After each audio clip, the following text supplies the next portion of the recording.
ভিডিওর শুরুতে আমি ওই আপুদেরকে সালাম জানাই অথবা থ্যাংক ইউ জানাই, কারণ যারা আমার ভিডিওতে কমেন্ট করে, অনেক সুন্দর সুন্দর কমেন্ট করে, তাদের সবাইকে আসলে আমি কখনো ভাবতেই পারি নাই যে আমি ইউটিউব চ্যানেল খুলব বা এখানে আমি আমার কাজ করব, এই প্ল্যাটফর্মে আমি কখন আসব।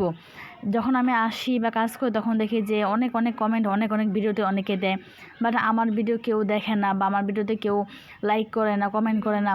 তখন আমার খুব একটু খারাপ লাগে যে 2 মাসের বেশি হয়ে গেছে খুললাম, তো কেউ তো মনে পছন্দ করে না। তো হঠাৎ যখন একদিন এক আপু আমাকে কমেন্ট করে, তখন আমি অনেক অবাক হয়ে যাই। মানে আমি স্ক্রিনশট দিয়ে আমার হাজব্যান্ডকে আমি পাঠাই যে দেখুন আমার কে জানি কমেন্ট করছে, এই আপুটা আমাকে কমেন্ট করছে। মানে এই ফার্স্ট আমাকে কেউ কমেন্ট করলো, তার ওই কমেন্টে আমি তাকে অসংখ্য ধন্যবাদ জানাইছি। মানে আরও পরপর আরও 2-3 জন আমাকে কমেন্ট করে, মানে প্রত্যেকটা ভিডিও ছাড়া পর ওনারা আমাকে কমেন্ট করে। আজকে আবার নতুন করে একজন কমেন্ট করলো, সাবস্ক্রাইবার করলো। তো আমার খুব ভালো লাগলো দেখে। মানে আমি খুব অবাক হয়ে গেছি যে আমাকে কেউ কমেন্ট করছে বা আমার ভিডিও কারোর থেকে ভালো লেগেছে এতদিন পরে হয়তো। তবে আমিও যখন যারা আমাকে এভাবে সাপোর্ট করে, কমেন্ট করে, তো আমিও তাদেরকে সাপোর্ট করি।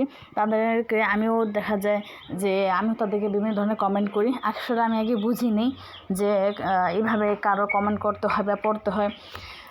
তো যাই হোক, যারা এইভাবে আমাকে কমেন্ট করে, তো সবাইকে অসংখ্য ধন্যবাদ। তো আসসালামু আলাইকুম, সবাই কেমন আছেন? আলহামদুলিল্লাহ আমি ভালো আছি। রাবেয়াস কিচেন অ্যান্ড লাইফস্টাইল থেকে রাবেয়া বলছি। তো আজকে হালকা পাতলা রান্না করব, মানে এখানে ভারী কোনো কিছু করব না। আজকে একটা শাক রান্না করছি, আর এখানে গরুর গোস্ত আলু দিয়ে মাখা ঝোল করে রান্না করব, বেশি ঝোল রাখবো না। আর ভাত, মানে গ্যাসে যতটুকু কুলায় ততটুকুই। আর আমি এখানে আস্তে আস্তে রসুন দিয়ে দিয়েছি, কারণ আস্ত রসুনটা আমার খেতে খুবই ভালো লাগে। আমি একদম লাস্টে 3-4টা রসুন দিয়ে দিয়েছি, আর একটু লবণের প্রয়োজন ছিল, লবণটা দিয়ে দিয়েছি। আসলে রসুনটা যখন আমি পাতে নেই, তখন আমি টিপ দিয়ে যখন আমি খাই, তখন আমার অনেক ভালো লাগে। এমনিতে কাঁচা রসুন খাওয়া ভালো, বাট আমি খেতে পারি না। অনেকে খায়, কাঁচা রসুনটা খাওয়া হার্টের জন্য খুবই ভালো, বাট আমি খেতে পারি না দেখে, এই জন্য আমি মাংসের সাথে মানে দিয়ে দিই। তো ওটা আমি যখন খাই তখন আমাদের খুব ভালো লাগে।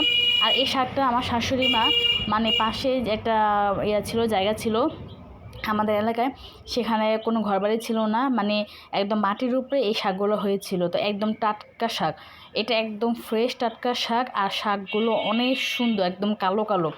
আর এই শাকগুলো আমি আমার শাশুড়িমা উঠে এনেছে, তো আমি এগুলো হালকা সিদ্ধ করে আমি একটু বাগার দিয়ে নিচ্ছি।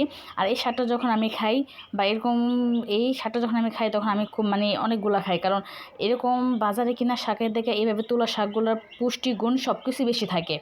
তো এরকম তো টাটকা কোনো কিছু সহজে পাওয়া যায় না, কারণ দুনিয়াতে সব কিছুই ভেজাল। যেখানে যেটা খাবো সবই ভেজাল, ভালো খেলেও ভেজাল, টাকা দিয়ে কিনলেও ভেজাল, অল্প টাকা কিনলেও ভেজাল, বেশি টাকা কিনলেও ভেজাল, সবই ভেজাল। ভেজাল বলতে ভেজাল খাবার খেতে খেতে আমাদের শরীরে বিভিন্ন ধরনের রোগ হয়ে গেছে। তো এখানে আমি শাকটা বাগার দিয়ে নিচ্ছি, আর গরুর গোশত হয়ে গেছে, আমি আরেক চুলে বসিয়ে দিয়েছি। এখানে ভাতও হয়ে গেছে, তো সিম্পল। তো এখানে আমি কটা রুটি বানাবো, তো রুটিগুলো আমি এখন মানে বানিয়ে থুবো। তো আমাদের বারান্দায় একটা ছোট লার্কি চুলা, মানে লার্কি যে বলে, যে মাটির যে চুলা বলে, সেটা আছে। আমার শাশুড়ি মা তখন মাটির চুলা ধরিয়ে তখন ওই রুটিগুলো ছেঁকে নিবে। তো দেখা যায় আমরা এইভাবেই মধ্যবিত্ত ঘরের বউরা আমরা এইভাবেই চলাফেরা করি, কারণ গ্যাস শেষ হয়ে গেলে আর ওই সিলিন্ডার গ্যাসটা আমরা চালাই না। দেখা যায় যতটুকু পারি সেভাবে চলি। তখন দেখা যায় যে লাকি আছে, লাকি দিয়ে আমরা করে ফেলি, অথবা যদি লাকি না থাকে তো তখন যাচ্ছে সিলিন্ডার করি, এইভাবে মিলে জিলেই করি। মানে যতটুকু আমরা পারি, একটা মধ্যবিত্ত পরিবার যতটুকু টাকা ইনকাম তার উপরে আমাদের খরচটা। তো আল্লাহর রহমতে এই যে নাস্তা খেতে বসে বললাম সকালে। তো এখানে মাংস নিয়ে নিচ্ছি। তো এখানে 3টা রুটি নিয়েছি, আমি একটা খাবো, আমার ছেলেটা খাবে, আমার আরেক ছেলেটা খাবে, মানে 2 ছেলে 2টা খাবে।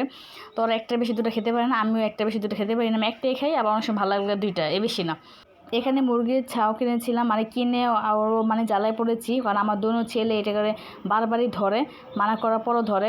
তা আমার করে যে বাবুটা দেখছেন, এটা আমার ননদ, ছোট্ট একটা ননদ এসেছিলো, তখন নিয়ে আমি ভিডিও করছিলাম।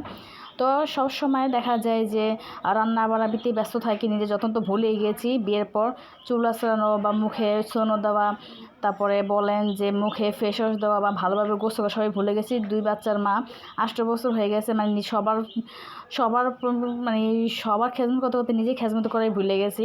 তো অনেক দিন পরে ভাবলাম যে একটা ফেস প্যাক বানাই। তো সামান্য কিছু দিয়ে ফেস প্যাকটা বানানো হয়েছে। 1 চামচ বেসন দিয়েছি, একটু হলুদের গুঁড়া আর লেবু, আর এখানে দিয়েছি পানির পরিবর্তে অনেকে চাইলে কাঁচা দুধও দেওয়া যায়। তো যেহেতু কাঁচা দুধ আমার ঘরে নেই, তার জন্য আমি 2 চামচ পানি দিয়েছি। 2 চামচ পানি দেওয়ার পরে এই ঘনত্বটা ভিতরে এমন হয়ে গেছে। আসলে আমি শুধু আমার ফেসে দিব, আমি অন্য কোনো জায়গায় দিব না, তার জন্য আমি 1 চামচ নিয়েছি। 1 চামচে আমার পুরোটা মুখ আর ঘাড়ের পর্যন্ত হয়ে গেছে। তো আপনারা চাইলে একটু বানিয়ে নিতে পারেন, আবার কেউ যদি বানান তো দেখা যায় পানির পরিবর্তে কাঁচা দুধটা দিতে পারেন, সমস্যা নেই। তো আমার পেটে এরকম ঘন হয়েছে, তো আমি দিয়ে তারপর রেখে দিয়েছিলাম। তো গোসলের সময় তারপর আমি ফ্রেশ হয়েছিলাম। তো এখানে আমি এই যে দুপুরে খাওয়া দাওয়া করার পরে সব আমি খেতে বসলাম। তো এখানে আমি আমার শাশুড়ির সাথে খেতে বসেছি।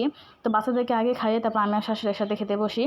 তো এখানে যে শাকটা যে রান্না করেছিলাম, শাকটা অনেক মজা হয়েছিল। হয়তো ক্যামেরাতে একটু কালো করে দেখা যাচ্ছে, কিন্তু না, শাকটা একদম সবুজ সবুজ হয়েছিল। মানে রান্না করার পরে অনেক সুন্দর একটা স্মেল বেরিয়েছিল, যেহেতু টাটকা শাক। তো আমি খেতে খুব ভালো লাগছিলো, যেমন ঝরঝরা ভাতের সাথে শাক ভাজিটা খুবই ভালো লাগছিলো।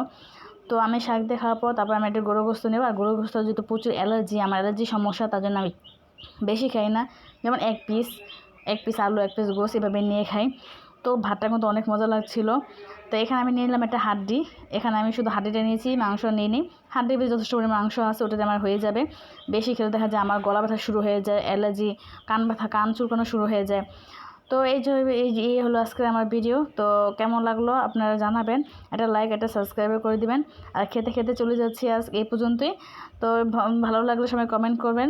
তো আল্লাহ হাফেজ।